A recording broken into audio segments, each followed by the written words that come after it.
Cake খাবি তাই না? ঠিক আছে, এই নে, খা, বেশি বেশি খা। মা! মা! বাবা! যা করেছি না ভালোই করেছি, রাত 12টা পরে আসছে দয়া দেখাতে। চুপ কর, বেয়াদব! কি হয়েছে?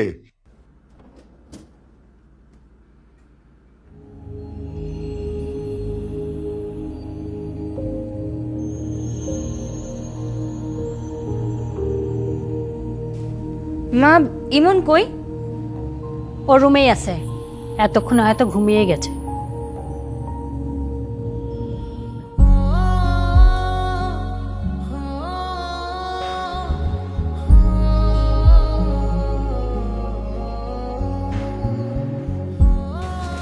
ইমন, এই মনোট।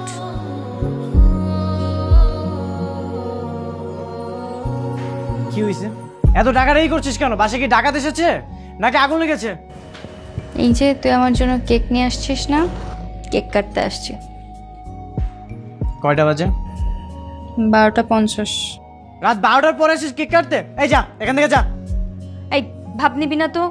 দেখ ভাই, সে বিকাল থেকে বাইরে আছে, অনেক টায়ার্ড লাগতেছে। তাড়াতাড়ি কেকটা কাট, কেকটা কেটে আমি যে ঘুমাবো। কি বললাম? চোখের সামনে থেকে যেতে বললাম না? কথা কানে যায় না? যা বাসা থেকে বেরো। এই, তুই আমার সাথে এভাবে চিল্লায় কথা বলতেছিস কেন? ভাব কম নেই, কেক কাটতে বলছি, কেক কাট। কেক খাবি তাই না? ঠিক আছে, এই নে, খা, খা, বেশি বেশি খা।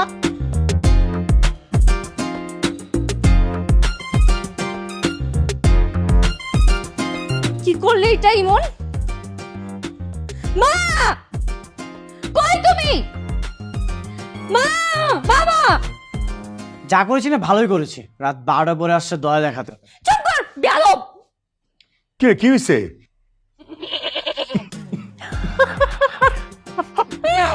তোমরা আসতেছো কেন? আজ ওরা তো কি করবা? মাঝ রাতেও তোদের এই সার্কাস বন্ধ হয় না। এই তোরা কি আমাদেরকে একটু শান্তিতে ঘুমাতে দিবি না? বাবা, আমি তো ঘুমাচ্ছিলাম, তোমার মেয়ে এসে আমাকে বিরক্ত করেছে। একটা চড় মারবো বেয়াদব, তাই বলে তোমার মুখে কেক মেরে দিবি? কি? তুই আমাকে থাপ্পড় মারবি? তুই থাপ্পড় মারলে আমি কি বসে থাকবো? আমারও কিন্তু হাত পা আছে। আশ্চর্য! এদের দুইজনকে বাড়িতে রাখা তো বিপজ্জনক। সারাদিন খালি মারামারি করবে, হাউকাউ করবে।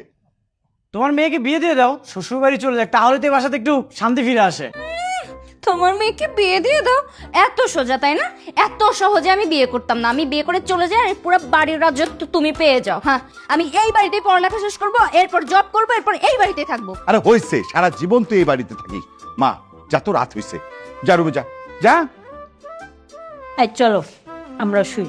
এই এরা যা, ফ্রেশ হ। কি হলো, বসে আছিস কেন? যা বেরো। তুই বেরো। এই, তোরে আমি ছাড়বো না বলে দিলাম। জান বাবু, তুমি আমার কথাটা বোঝার চেষ্টা করো। আচ্ছা, এখন থেকে তুমি যেভাবে বলবা আমি সেভাবে চলবো। এই যে আমি তোমাকে প্রমিস করতেছি, জান আমি তোমাকে অনেক ভালোবাসি। তুমি যদি আমাকে ছেড়ে চলে যাও না, আমার অনেক কষ্ট হবে।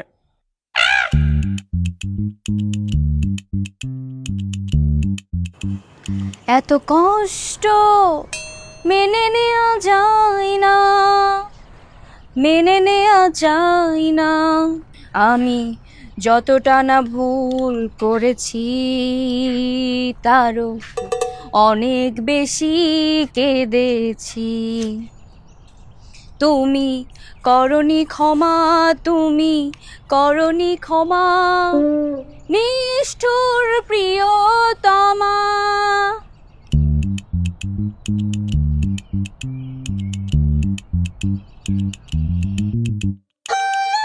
কেটে দিল। কারো পৌষ মাস কারো সর্বনাশ, তাই না? এই আমার ব্রেকআপ হয়েছে, তোর খুব আনন্দ হচ্ছে? তোর ব্রেকআপ হয়েছে আর আমার আনন্দ হবে না? এটা তো হইতেই পারে না। আমি তো খুশিতে নাচতে ইচ্ছা করতেছে। দেখ, মূল মানসিকতা কিন্তু একটু ভালো নেই, আমি কিন্তু উল্টাপাল্টা কিছু করে ফেলবো। তুই কি সুইসাইড করবি? এদিকে এদিকে এদিকে। আমার ভাই হয়ে তুই কিনা সুইসাইড করার চিন্তা ভাবনা করিস? আমার মান সম্মান কিচ্ছু রাখলি না। তোকে কে বললো আমি সুইসাইড করবো? এসব আজ এরা চিন্তা ভাবনা না আমি মাথায় আনি না। ভেরি গুড, তাহলে কাজ কর, আচার খা। তোরটা তুই খা। শোন, একটা কাজ কর। কি কাজ? আমি যেটা বলতেছি তুই সেভাবে যদি ওই মেয়ের সাথে কথা বলিস, তাহলে কিন্তু তোর রিলেশন প্যাচআপ হয়ে যাবে। কি বলিস আপু? দে তো, এটাই তো নাম্বার না? না ধর।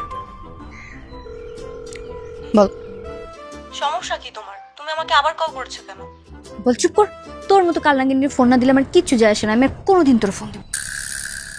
তোর মতো কালাঙ্গের সাথে কথা না বললে আমার কিচ্ছু যায় আসে না, তোকে আমি কখনোই কল দেবো না। কি? তুমি আমাকে এত বড় কথা বলতে পারলে? বল, তোর মতো থার্ড ক্লাস মেয়ের সাথে এর থেকে ভালো ব্যবহার করা সম্ভব না। তুই আমার সাথে কি ব্রেকআপ করবি? আমি তোর সাথে ব্রেকআপ করে দিলাম, যা। তোর মতো থার্ড ক্লাস মেয়ের সাথে আর কি ভালো আচরণ করবো? তুই আমার সাথে কি ব্রেকআপ করবি? আমি তোর সাথে ব্রেকআপ করবো। শোন, তোকে আমি একটা কথা খুব ভালো করে বলে দিচ্ছি, তুই নেক্সট কখন আমাকে কল করবি? তুই আমার দিকে এভাবে তাকাইছিস কেন? যা একটু পেঁচাবার সম্ভাবনা ছিল তোর জন্য সেটা নষ্ট হয়ে গেল। তো আমি তো শেষ করতেই আসছি, তাই না? তুই কিরকম একটা মেয়ের ডিজার্ভ করিস বল? আর আমি একটা মেয়ে হয়ে কিভাবে আরেকটা মেয়ের জীবন ধ্বংস হতে দিতে পারি বলতো? ভালো হয়েছে ব্রেকআপ হয়েছে। তুই আমার সাথে আর কখনো কথা বলবি না।